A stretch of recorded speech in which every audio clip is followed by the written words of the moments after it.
In a crowded farmer's market, a racist woman tells a successful black man to go back to Africa. But what she didn't expect was his powerful, eloquent response, one that not only silenced her, but united the entire crowd in thunderous applause. What he revealed left everyone stunned. The sun peeked over the oak trees as the Brookville farmer's market came to life with the buzz of chatter, laughter, and the clink of mason jars. Vendors in canvas aprons arranged stacks of produce and handmade crafts beneath white pop-up tents. The aroma of cinnamon rolls and roasted coffee wafted into the summer air. Mingling with the soft hum of acoustic guitar played by a busker near the front gate, Malik Carter adjusted his sunglasses as he stepped out of his silver Tesla. Parked under a leafy maple, in the back seat, 12-year-old Amaya kicked her sneakers together with excitement, her eyes wide as she stared out at the bustling crowd. "Let's go, rocket scientist," Malik said, grinning as he opened the rear door. "You've got a galaxy to fund." Amaya practically leaped out of the car. She wore a custom t-shirt that read Future NASA Engineer and carried a laminated sign. She'd made herself Amaya's lemonade for launch. "Help me get to space camp."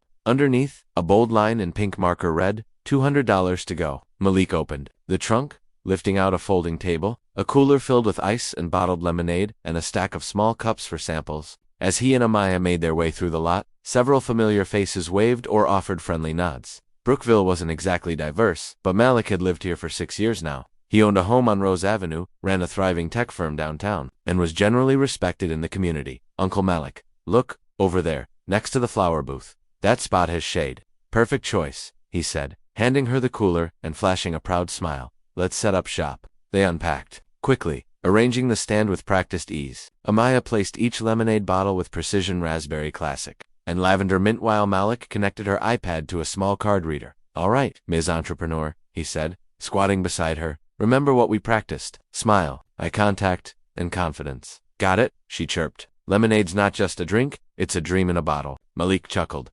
"That's my girl." The morning rolled on smoothly. Amaya's cheerful pitch and bright smile won over customers in droves. Parents with toddlers, couples on strolls, even teenagers stopped to sample her lemonade and hear her space camp story. Malik stepped back and let her shine, offering quiet support and snapping a few pictures for her campaign page. It was nearly noon when the atmosphere shifted from the corner of his eye. Malik noticed a woman approaching early 60s, rigid posture, a pair of oversized sunglasses perched on her narrow face. Her silver bob swayed stiffly as she walked. She wore a starched white blouse tucked into tan capris and carried a designer tote that screamed privilege. Her expression was pinched with annoyance. She stepped directly in front of the lemonade stand, hands on hips. Her voice was sharp, loud enough for several nearby vendors and shoppers to hear. "Excuse me? What is this mess?" Amaya blinked. "Lemonade," the woman huffed. "This isn't a charity fair. You're blocking the walkway." "We're not blocking anything," Malik said, stepping forward calmly. "We've been here all morning. No one's had a problem." She turned to him as if seeing him for the first time. Her lip curled subtly. "I'm sure you think that, but this is a community market." Malik kept his tone even. "And we're part of this community. My niece is selling lemonade to raise money for space camp. That's all." The woman folded her arms. "Well, maybe you should do that in your own neighborhood, or better yet, why don't you go back to Africa?" The words dropped like a brick. There was a pause, a beat of silence, so dense it made the air feel heavier. A teenage boy at a nearby pretzel stand froze mid-bite. An older couple across the path looked up from their honey samples. A woman pushing a stroller stopped in her tracks. Time fractured around the comment, and the market seemed to hold its breath.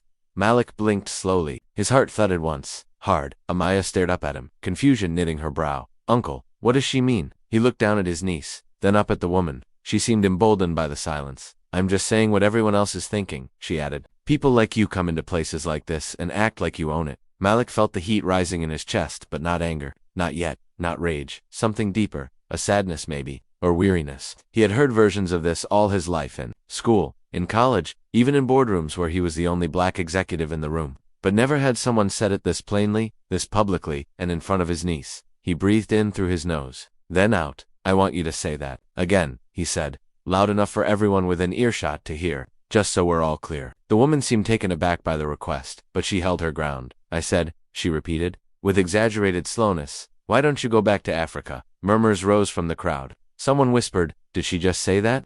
Another pulled out their phone, camera app, open and recording. Malik's eyes scanned the growing circle around them. He noticed the hesitation in people's faces, some shocked, some unsure, some looking around to see how others would react. He knew this moment, knew it intimately. This was the fork in the road. Retreat and diffuse, or stand tall and answer. He turned to Amaya. "Sweetheart, can you go over to Mrs. Kim's flower booth for a second? I'll be right there." She hesitated, reluctant. "But it's okay," he said, gently squeezing her shoulder. Grown-up stuff. Amaya nodded, reluctantly, and walked away, eyes wide, hugging her lemonade sign to her chest. Now Malik turned fully to face the woman. The breeze stirred slightly, rustling the napkins on the table. The camera phones were out now. At least a dozen people stood within earshot, some pretending to browse, others openly watching. "What's your name?" he asked the woman calmly. "Linda," she said, chin high. "Linda Whitaker. I've lived in this town for 32 years. "Well, Linda," Malik said, folding his hands in front of him. "I've lived here for 6. I pay my taxes. I coach Little League. Run a company that employs 34 people right here in this county, and I'm helping my niece earn money for a camp that inspires girls to study science. So you'll have to explain to me what part of that says I don't belong here." Linda scoffed, clearly not expecting a composed response. "You people are always so dramatic. I just don't want this area turning into something it's not." "And what exactly is it turning into?" Linda, she opened her mouth, but no words came out. Bala continued, voice steady. "Let me guess. You mean loud, crowded, less white?" Ripple went through the crowd. Someone muttered, "Oof." A college-aged girl near the bakery stand whispered, "He's not wrong." Linda's face flushed red. "You're twisting my words." "No," Malik said, taking a small step forward. "I'm holding a mirror up to them." Another silence fell, but this time it was different, tighter, charged. Then Malik turned not just toward Linda, but to the entire crowd now gathered, dozens of faces, all waiting, watching. "Let's talk about this," he said. "Let's talk about what people mean when they say, 'Go back to Africa.' Because it's not just a comment, it's a dismissal. It's a way of saying, 'You're not one of us.' It's a legacy of every time someone with my skin color was told they don't belong. In schools, in neighborhoods, in boardrooms," and apparently he gestured around at lemonade stands. People shifted uncomfortably, a few nodded. One woman whispered to her husband, "He's right." Malik looked back at Linda, who now looked far less confident than before. Her fingers fidgeted with the strap of her purse. "You didn't say what you said because I was doing anything wrong," Malik added. "You said it because my presence here bothers you, because I don't look like your version of what this town should be." Linda opened her mouth again but stopped herself. Her sunglasses no longer concealed her uncertainty. "I don't need you to like me." "Linda," Malik said, voice low but clear. "But you will respect me, and you will not ever tell a black child that she doesn't belong in the same space." "You do? Not while I'm standing here." A hush fell, then a voice from the back. "Amen to that." Another joined. "Damn right." Then clapping. It started softly, just a few hands. Then it grew, louder, stronger. A wave of applause rippled through the market. Linda looked around, suddenly aware that the crowd was not on her side. She backed away slowly, turned, and disappeared into the crowd. Her posture rigid and hurried. Malik stood there for a long moment, breathing deeply. Then he turned back to the lemonade stand. Amaya was watching from the flower booth, eyes wide with awe. "You okay?" he asked gently, as she returned. "Yeah," she said. "Uncle Malik, that was—" "I know," he said softly. "Some people don't understand, but that's why we speak up." She looked down at the bottles on the table. "Can we keep going?" Malik smiled, placing a hand on her shoulder. "We're just getting started." The video began like any other cell phone clip, shaky, angled slightly upward, the audio just muffled enough to feel distant. But the moment Malik's voice cut through steady, measured, and unapologetically clear, the internet paused to listen. Within 24 hours, the video had amassed over 3 million views. It started with a line. "Let's talk about what people mean when they say, 'Go back to Africa.'" That line became a headline, then a hashtag, then a movement. But Malik Carter had no idea any of that was happening as he pulled into his driveway that evening. Amaya sat beside him, silent, thoughtful, a bottle of untouched lemonade in her lap. It had been a long day. After Linda's hateful outburst and the public reckoning that followed, people had flooded Amaya's stand with donations, words of encouragement, and even hugs. Someone offered to pay for her entire trip to space camp. On the spot, she politely declined. "I want to finish what I started," she said, "the right way." As Malik helped her unload the supplies from the car, he felt something different in the air, not tension, but awareness. Neighbors he usually only waved at were now crossing the street to shake his hand. One woman brought over a thank you card from her daughter. A man in a wheelchair rolled up and said, "What you did out there, that was real courage." By the time the porch light flicked on, Malik's phone was buzzing nonstop. Emails, texts, news alerts. He ignored most of it. He had only one priority. Tonight, making Amaya feel safe, heard, and proud. They sat on the couch together, sipping lemonade and watching a documentary about black astronauts. But halfway through, Amaya muted the TV. "Uncle Malik," she said, "did that woman make you mad?" Malik exhaled. "Yeah, she did. But you didn't yell at her. You didn't even call her names. That's not how we win, baby." "Then how do we win?" He turned to her, serious. "By being louder than her hate, with truth, with dignity, with history. You don't beat darkness with more darkness. You shine so much light it has nowhere to hide." She nodded slowly. "Is that why you talked to the whole crowd like that?" Yes, because it wasn't just about her. It was about everyone who stood there and didn't know what to say. I wanted them to hear what they should say next time. Amaya was quiet for a moment. Then she said, I want to talk like that one day, when it matters. You already do, he said, kissing her forehead. And when the time comes, you'll say something even more powerful. By morning, Malik's inbox was flooded. Local news stations wanted interviews. National networks reached out. Activist groups sent messages of support. Someone from a national education fund offered to sponsor Amaya's future college tuition. A prominent talk show invited Malik to appear on their upcoming episode about the power of public truth. But it was one message in particular that caught his attention. Subject: your words changed my life from Alina Torres' body. Mr. Carter, I was there yesterday. I was standing behind the pretzel stand when that woman insulted you. I didn't say anything. I froze. And I've never felt so ashamed. I went home and showed the video to my kids. We had a 2-hour conversation about racism, silence, and courage. Thank you for giving me the words I didn't have in that moment. Thank you for speaking up. Malik stared at the email for a long time. Then he opened his laptop and began to write. 2 days later, Malik agreed to speak at a town forum organized by the Brookville City Council, originally scheduled to be a discussion on small business development. The event had been hastily repurposed after the viral incident at the market. The town hall was packed. Folding chairs lined the walls. The mayor was there. So was the police chief. Dozens of local residents filled the community center, some clutching their phones, others holding printouts of the now famous photograph. Malik, standing tall, arms folded with Amaya's lemonade stand behind him, and Linda Midshout in the background. Malik wore a charcoal suit and navy shirt. Suital, elegant, commanding, he stepped onto the modest stage without notes. Thank you all for coming, he began, scanning the room. Some of you know me, some of you don't, but you've probably all seen the video by now. There was a ripple of quiet chuckles and knowing nods. I want to be clear about something, Malik continued. This is not about me. I wasn't the one hurt the most by what happened last Saturday. It was my 12-year-old niece, Amaya, a little girl with a dream and a lemonade stand who learned in front of strangers that no matter how smart, kind, or ambitious she is, there are still people who will reduce her to the color of her skin. He paused. That woman's words weren't shocking to me. I've heard them before in boardrooms, in elevators, in polite company. What was shocking was the silence. Not a word from the crowd until I spoke. A hush fell. Several people lowered their heads. I don't say that to shame you, he said. I say it to remind you. Silence protects power, and in this country, the wrong people have had it for too long. Someone clapped, then another. Soon, the entire room was echoing with applause. Malik raised his hand, and the room quieted again. I'm not here to cancel anyone. I'm here to challenge everyone. Because Brookville is not just white, not just black, not just old or young. It's all of us. And we have a responsibility not just to tolerate each other, but to see each other, truly see. He paced the stage slowly, hands at his sides. People ask me why I didn't yell, why I didn't curse, why I didn't lose it. The answer is simple. I've got work to do. I'm raising a girl who's going to Mars one day. I don't have time for hate. I've got futures to build. More applause, louder this time, Malik continued. We can't afford to leave racism in the dark corners anymore. We've got to drag it into the light. Not just when it's viral, not just when it's filmed, but every time. Every damn time. Now the audience was on its feet. This town, this country, it's worth fighting for, but not with fists. With facts, with courage, with our voices. As he stepped off the stage, Malik's heart pounded not from fear, but from something rarer, hope.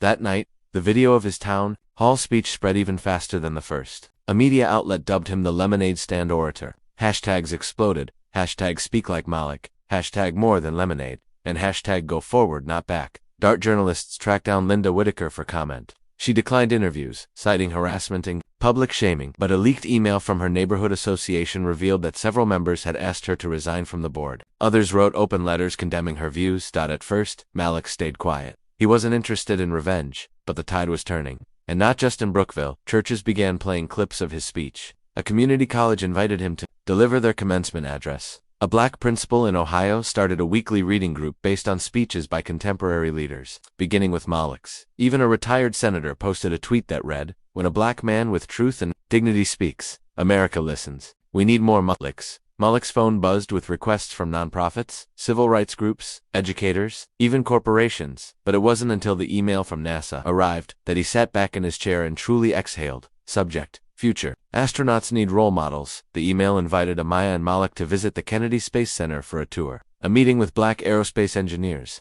and an opportunity for Amaya to participate in a live Q&A with a former astronaut. He called her into the room immediately, she screamed, then burst into tears. "I get to talk to real astronauts." Malik nodded, hugging her. "They said you inspired them." Amaya blinked through tears. I just wanted to sell lemonade. You sold so much more than that, Malik whispered. You sold belief. But even as the public praised Malik's poise and bravery, he began to feel the weight of expectation growing heavier. He received hate mail, threats, accusations of race. Some called him an opportunist. Others claimed he'd staged the entire encounter for attention. A few said the usual, racism isn't real. It was just one woman. Why are you making everything about race? Malik tried to ignore them. But late at night, scrolling through comment sections or listening to voicemails, the anger would rise. He hated how predictable it was, how tired the excuses were. But mostly, he hated how many people still refused to see the truth, staring them in the face. That's when the idea came. He called it One Table, a nonprofit, a movement, a national initiative aimed at bringing diverse people, black, white, brown, rich, poor, liberal, conservative together, at community tables. No media, no politics, just stories, conversations, real, hard, honest, dialogue. He pitched it to a friend who worked in philanthropy. She pitched it to a foundation. Within a month, they secured seed funding. Local organizers in 4 states signed up to host the first pilot sessions, and at the center of it all was a simple idea. Change happens across a table, not behind a screen. Back in Brookville, Malik sat on the porch with Amaya one evening, sipping lemonade. Did you ever think a lemonade stand would turn into all this? She asked. Malik chuckled. I thought we'd make $100 and go home. You made a speech, you made a dream come true. They sat in silence for a moment, watching the fireflies blink across the lawn. Then Amaya asked, do you think that woman, the one at the market, will ever change? Malik thought for a moment. I don't know. Maybe, maybe not. Do you care? He smiled softly. I care more about the people who were watching, the ones who stayed quiet, because now they've seen what speaking up looks like. Amaya nodded. Next time, maybe they'll be louder too.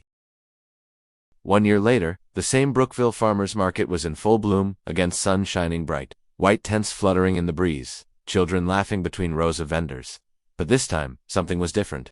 Very different. Where once stood a modest lemonade stand run by a determined young girl and her proud uncle, now rose a larger booth custom-built from polished wood. A colorful banner fluttered across the top, Amaya's Lemonade for Launch. 1 year later, dozens gathered around the booth, not just for the lemonade, but to take photos, ask questions, and celebrate the girl who had become a symbol of youth, ambition, resilience, and hope. Amaya, now 13, had grown visibly in confidence and poise.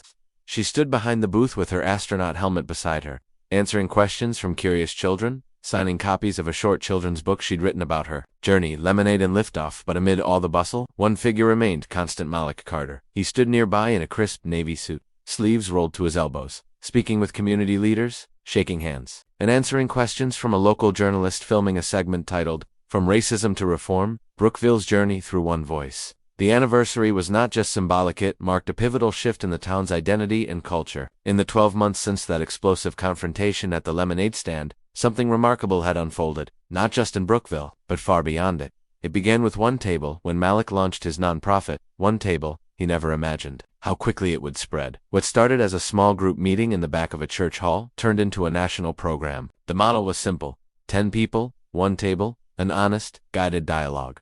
No politics, no yelling, just stories. Real people sharing their real experiences of identity, race, fear, and hope. At first, some towns resisted, others embraced it. But once the media picked up the concept and community leaders began tweeting about the impact, the momentum became unstoppable. Within 6 months, One Table had chapters in 20 states. Schools adapted the curriculum. Fortune 500 companies invited Malik to speak at diversity, equity, and inclusion summits. Law enforcement agencies in 3 cities requested training based on his framework. In one particularly moving session in Tulsa, Oklahoma, a white police captain and a black teenager who had once been arrested by his unit sat across from each other. Through tears, they shared their truths. That moment was shared on social media, and it sparked thousands more to host their own One Table circles. Malik's mission was never about fame. He turned down a book deal, skipped multiple TV interviews, and declined to run for public office despite being urged by several major figures. His focus remained crystal clear: build understanding, one room at a time. The transformation of Brookville itself became a national model for racial healing and community engagement. After Malik's viral moment, the town council launched an initiative called Voices of Brookville, which included monthly listening forums, funding for minority-owned startups, and anti-bias training in schools. Statues went up not of generals or war heroes, but of educators, farmers, and community activists from all racial backgrounds who had shaped the town. One bronze plaque installed near the farmers market read, "Here stood a little girl with a dream, and an uncle with a voice. Together, they reminded us who we are and who we must become." And then came the moment no one saw coming. Linda would return. The return of Linda Whitaker for nearly a year. Linda disappeared from public life. Shamed and vilified online, she retreated into silence. Many assumed she had moved away, but on the anniversary of the confrontation, she sent a letter to the Brookville Gazette, published under the title, "I Was Wrong and I Want to Say It." Out loud in it, she wrote, "I grew up believing things I never questioned. I thought my way of life was being threatened. I was scared of change, but the truth is, I was scared of being irrelevant. That fear made me cruel. I hurt a child and her uncle that day, and I cannot undo that, but I can begin again." The letter sparked fierce debate. Some believed it was genuine. Others dismissed it as self-preservation. Malik didn't respond publicly at first. He told reporters, "Forgiveness is a journey, not a headline." But weeks later, during a local one-table event, a woman wearing a beige coat and dark glasses took a seat at the back of the room. It was Linda. When it came time to share, she removed her glasses, stood, and began to speak. "I don't expect anyone here to forgive me," she said, "but I'm here to learn, not to lecture. And if the man I once insulted is still willing to sit across from me, then maybe there's still hope for me yet." Malik looked her in the eye. His jaw tightened, but then he nodded. "Pull up a chair," he said. That clip too went viral. Amaya, single quotes as launch Amaya Space Camp experience changed everything for her. She returned with a fire in her belly and a new dream, to become an aerospace engineer and build rockets that carry people to Mars. NASA invited her to participate in their Future Pioneers Youth Mentorship Program. She spent weekends learning coding, physics, and engineering alongside scientists who saw in her a brilliance beyond her years. She even gave a TEDx talk titled "How a Lemonade Stand Launched My Future." But it wasn't just her dream she pursued. Amaya used her new platform to help other girls, especially girls of color, get access to STEM programs. She partnered with schools to start a scholarship fund, and within a year, more than 200 girls had received grants to attend science and engineering camps nationwide. During one interview, a reporter asked her how she stayed so humble. She smiled and said, "I'm just standing on my uncle's shoulders. He carried me through hate. Now I want to carry others through hope." A new national conversation. Malik's speeches, always rooted in humility, justice, and clarity, started to shape public discourse across the country. His central theme remained consistent. Racism doesn't need more enemies. It needs fewer allies. People who say nothing are the oxygen that keeps hate alive. That line became a rallying cry. T-shirts, murals, TikToks, campus lectures, youth groups reciting it at meetings. In one particularly moving scene, a high school basketball team in Detroit walked onto the court wearing jerseys that spelled the quote word by word across their backs. At a conference for mayors, Malik was asked what gave him hope. He replied, "The fact that a girl with a lemonade stand is teaching adults how to lead." Full circle on the one-year anniversary of the incident, a ceremony was held at the Brookville Farmers Market. Dozens of families came out. A stage was set up, and both Malik and Amaya were invited to speak. Amaya went first. She wore a knit jacket that looked like a mini flight suit and beamed as she stepped to the microphone. "Last year, someone tried to tell me I didn't belong here," she said. "But now, I know this place belongs to all of us. And when someone tries to take your voice, you speak louder. Not just for yourself, but for the next kid who might be watching." The crowd gave her a standing ovation. Then Malik took the stage. "This is not a story about racism," he began. "It's a story about what happens when good people stop looking away. It's a story about a girl who dared to dream, in a town that chose to grow." He paused and scanned the crowd. "It's not enough to be not racist. We have to be actively anti-racist. That means speaking up in rooms where it's uncomfortable. That means checking your friends, your coworkers, your relatives. That means making space for people who've never had a seat at the table." Another pause. Then, "And when they say, 'Go back to Africa,' you remind them, 'My ancestors built this country. I'm not going anywhere.'" The market burst into applause so thunderous it seemed to shake the trees. As the event wrapped up, a little boy approached Malik, maybe 6 or 7 years old. He wore a red shirt with a rocket on it and clutched a copy of Amaya's book in his hands. "Mr. Carter," he said quietly, "when I grow up, I want to be like you." Malik knelt down, looked the boy in the eye, and smiled. "That's good," he said. "Just promise me one thing." "What?" "Never stay silent when it matters." Epilogue. Later that evening, as the sun dipped behind the trees and vendors packed up their stands, Malik and Amaya lingered at their booth. The crowd had thinned, but a sense of peace remained. Malik looked out over the empty lots, the same one where, a year ago, a woman had tried to reduce him to a stereotype, tried to steal the joy from a child, tried to erase generations of dignity and strength with 6 bitter words. "Go back to Africa." But instead of retreating, Malik had stood his ground, not with anger, but with grace, not with volume, but with truth. And in doing so, he didn't just change a moment, he changed the narrative.